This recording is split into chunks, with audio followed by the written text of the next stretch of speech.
Welcome to Threads of Time, where stories breathe from the depths of history and live in hearts from one generation to the next. Today we tell the story of a woman who waited 25 years. Not the kind of waiting where you sit by the window counting days, but the kind where you build an entire life with your own hands and keep one door in your heart slightly open. And when the one she waited for finally came back and knocked on that door, she did what no one expected.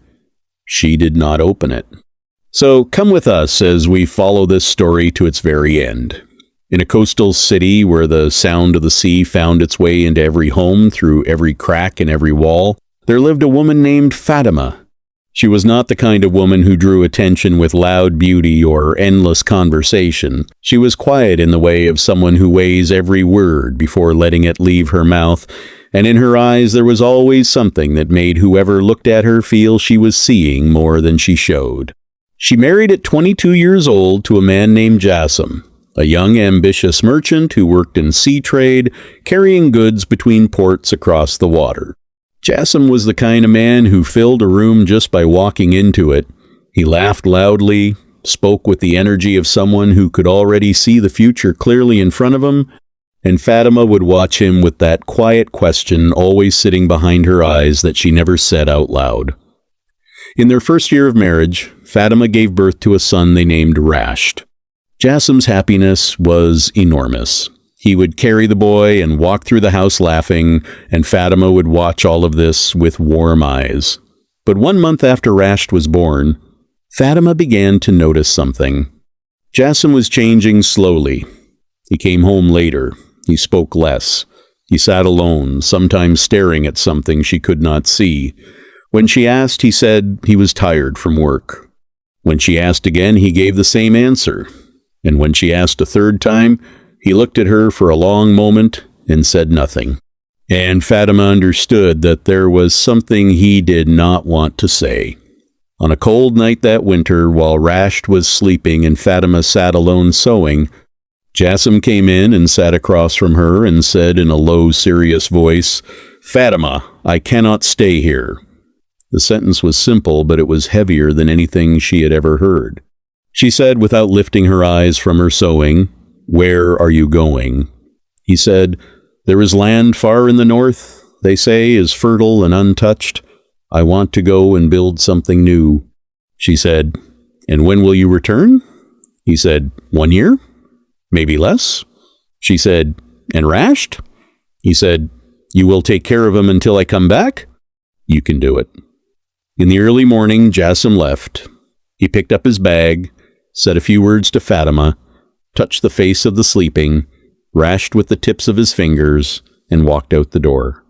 Fatima stood at the window and watched him walk until he disappeared at the end of the road. Then she looked at Rashed sleeping. Then she looked at the ceiling. And she did not cry. Fatima waited 1 full year. No letter came. She waited a 2nd year. No news came. In the 3rd year, she sent a man she knew to search for Jassim in the area he had mentioned. The man came back after months and said in a voice that avoided her eyes, "No one knows Jassim there. It is as if he never went there at all." Fatima looked at the man with unreadable eyes and said quietly, "Thank you." And she closed the door. That night, Fatima sat alone after Rashed fell asleep and thought in her way that no one else knew, calmly and without tears and without screaming. She thought through every possibility. Maybe he died on the road. Maybe he got lost. Maybe he chose to disappear. And in all of these possibilities, there was one thing that did not change. She was alone now with a 3-year-old child and not enough money and no family in this city. She made one decision that night. She would go back to the sea, not to visit and not for a walk. She kept her small house by the sea, and she kept Rashed in it, and she began working as a seamstress to run the house. She worked with the quiet precision of someone who is not working because she has no choice, but because this is what she knows how to do well. Rashed grew up in that house. He grew up on the sound of sewing in the morning and the smell of food in the evening, and a mother who asked him every day about his day and actually listened. And when he asked about his father, Fatima would say in a voice with no bitterness and no self-pity, Your father was a man who went looking for something and could not find his way back. Rasht asked once when he was 10 years old, "Do you hate him?" Fatima said no. He said, "Why not?"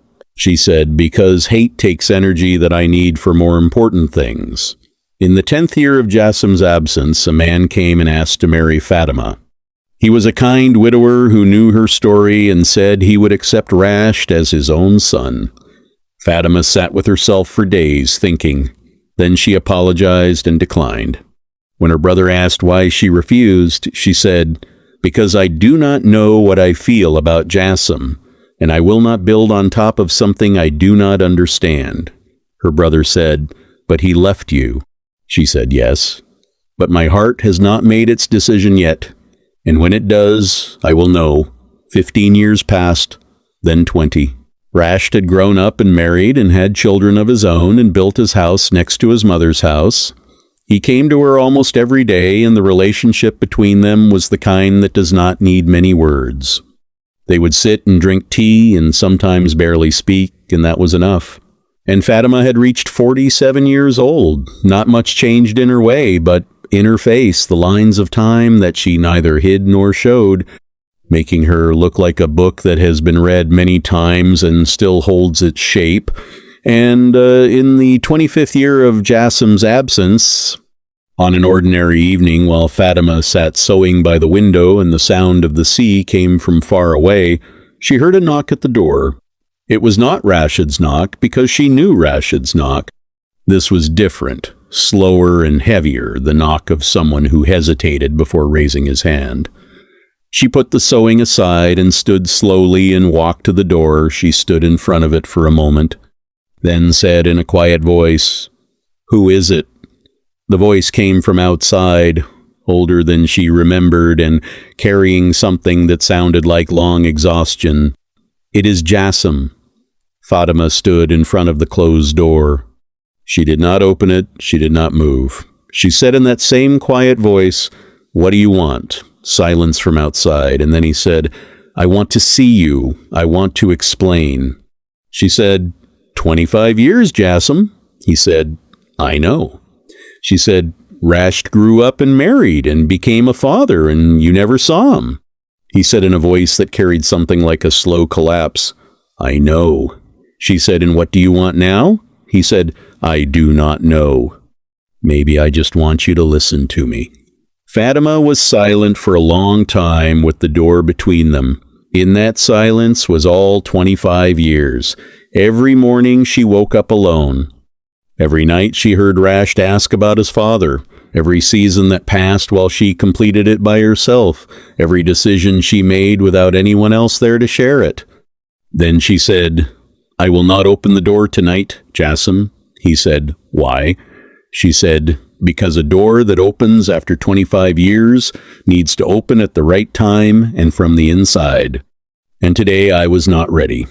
She heard his footsteps moving away slowly, then silence. Fatima sat in the room for a long time after that. She did not call Rasht, and she did not tell anyone. She just sat with the sewing on the table and the window open and the sea sending its voice from far away. And she sat there until dawn came. In the morning she sent for Rasht. When he came and sat across from her, she said in a steady voice, "Your father came last night." Rasht looked at her with eyes that held many things he could not name all at once. He said, "Where is he?" She said, "I do not know." He said, "Why did you not tell me then?" She said, "Because I wanted to think first before you thought." Rasht said, "And what did you decide?" She said, "I decided I will listen to him once. Not for him, for you." Rasht found his father in a small inn near the harbor. Jassim was a man in his 60s now, his hair completely white and in his face the weight of years that made him look older than he was. When he saw Rasht, he stood and stared at him for a long time.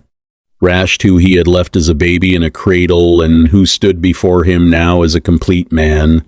Jassim did not speak. His eyes just filled with something that had no exact name. And Rasht looked at him with Fatima's eyes exactly, those eyes that see more than they show. Then Rasht said quietly, "Come." Jassim came to Fatima's house the second morning. She opened the door this time. They stood facing each other for the first time in 25 years. In that standing was what words are not enough for. Fatima looked at him with eyes that had not changed much and still holding that thing that was always in them, something that asks without speaking. Then she said, "Come in." They sat in the room she had lived in for 25 years, and Jassim said, "I want to explain." She said, "Explain." And Jassim spoke. He spoke about that distant city and about another woman he had met and about a moment of weakness that became an entire lifetime. He spoke about the children he had there, and then about the wife who died 2 years ago, and about children who grew up and no longer needed him, and about finding himself alone in a city where he had no one and deciding to come back,